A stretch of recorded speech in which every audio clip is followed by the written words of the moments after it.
भैया हम गायक लक्की बाबू आप सबके बीच एगो बहुत प्यारा रक्षाबंधन गीत पेश करतनी।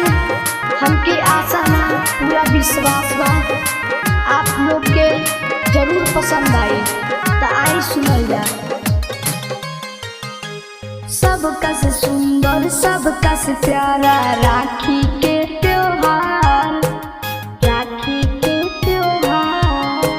सबका से सुंदर सबका से प्यारा राखी के त्योहार।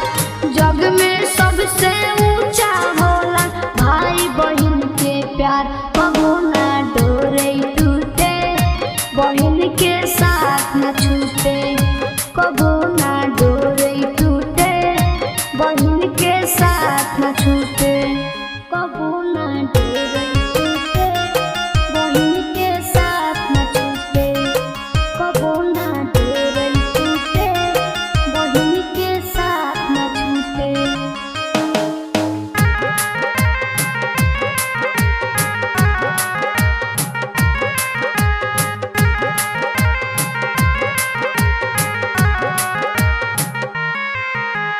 मेरी प्यारी बहना तेरा प्यार बड़ा अनमोल, प्यार बड़ा अनमोल। मेरी प्यारी बहना तेरा प्यार बड़ा अनमोल।